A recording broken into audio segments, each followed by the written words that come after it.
दोस्तों आज की वीडियो होने वाली है लाइट के ऊपर, साइंस वीडियोस के ऊपर। मैं हूं अर्शद राय, पहला member adventures of Kiko and super Speedo का।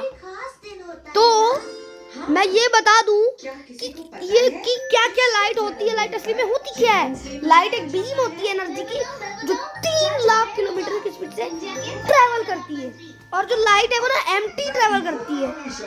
जो लाइट होती है वो वैक्यूम में ही ट्रैवल कर सकती है। बाकी जो कोई पार्टिकल जो है, वैसे जो पार्टिकल है वो ट्रैवल करती है। जैसे लाइट पार्टिकल होती है, वो अगर गलती से भी पार्टिकल आ गया वो बाउंस हो जाती है और रिफ्लेक्ट हो जाती है।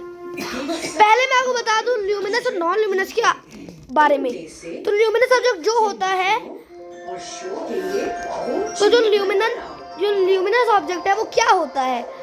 वो होता है, ये सबसे सुंदर है। मैं देश का सबसे सुंदर। हाँ भाई, तो मैं ये बोल रहा हूँ कि जो ल्यूमिनस ऑब्जेक्ट होता है वो खुद का लाइट देता है। जैसे ये बल्ब इतना ज्यादा चमकी और ये खुद लाइट दे रहा है।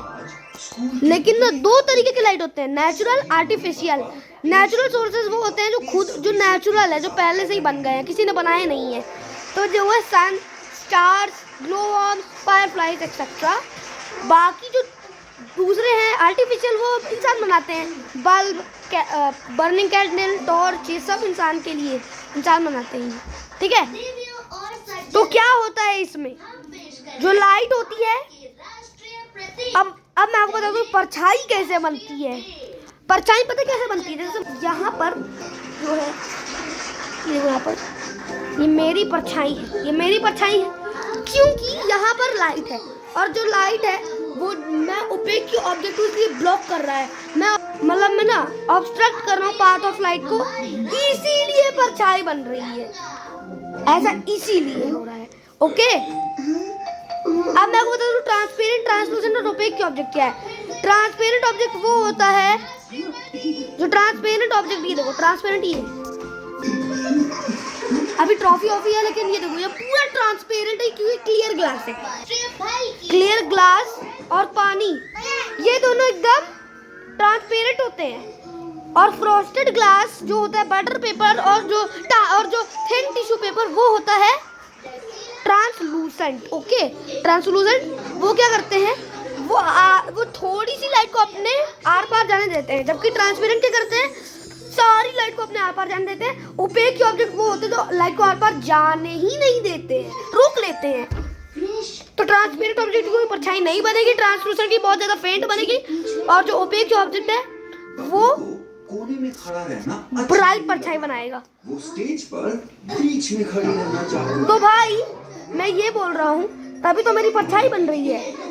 और आप नोटिस करो, आप बहुत बार गार्डन में जाके देखना, सुबह के टाइम और दोपहर के टाइम, मतलब सुबह और शाम के टाइम आपको शैडो लंबी दिखने वाली है और दोपहर के टाइम आपको छोटी दिखने वाली है। सच है, ऐसा होता इसलिए है क्योंकि जो सन है वो हमारे डायरेक्ट ऊपर होता है। हमारा राष्ट्रीय जितना दूर अगर हमारा सोर्स ऑफ लाइट होगा, जितना दूर सोर्स ऑफ लाइट होगा, उतनी लंबी परछाई बनने वाली है। कहाँ पर है? अब दोस्तों मैं आपको बता दूं कि जो मून है वो खुद लाइट नहीं प्रोड्यूस करता है, वो सन से लाइट रिफ्लेक्ट करता है। ऐसा इसीलिए क्योंकि जो सन है वो मून पर अपनी लाइट पहुंचा देता है, जिससे क्या होता है कि मून के पास खुद की लाइट आ जाती है। और ये जो आप जुगनू देखते हो ना, फायरफ्लाई, वो भी लाइट एमिट करती है। तो भाई तो मैं ये बोल रहा हूँ ना, मैं ये बोल रहा हूँ कि जो आप लाइट इतना देखते हो ना मून की, दरअसल वो चंद्रमा की लाइट, सूरज की ही लाइट है जो रिफ्लेक्ट हो जाती है। दोस्तों प्रिज्म में जो 7 कलर का रेनबो बनता है वो कैसे बनता है? तो ऐसा इसीलिए होता है क्योंकि ना प्रिज्म में से लाइट टकराती है और वो बेंड हो जाती है और 7 कलर में बन जाती है। कितने कलर में? 7 कलर में, जिसे हम लोग विबग्योर कहते हैं। और वो विबग्योर क्या करते हैं, वो जो विबग्योर होता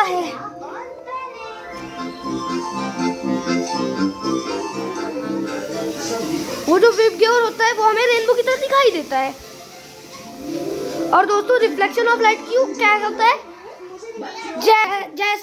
लाइट है और ये टकरा रही है यहाँ से, यहाँ पर क्यूब से टकराई और सीधे आंखों पर आ गई। आंखों पर आई तभी हम लोग इस क्यूब को देख पा रहे हैं। अगर ये लाइट इस क्यूब से नहीं टकराती, खाली डायरेक्ट हमसे टकराएगी ना, क्यूब से नहीं टकराएगी, हमसे टकराएगी डायरेक्ट, तो हम लोग क्यूब नहीं देख पाएंगे। अगर आपको वीडियो अच्छी लगी लाइक कर देना, बहुत अच्छी लगी सब्सक्राइब कर देना। मिलते हैं नेक्स्ट वीडियो में, बाय बाय।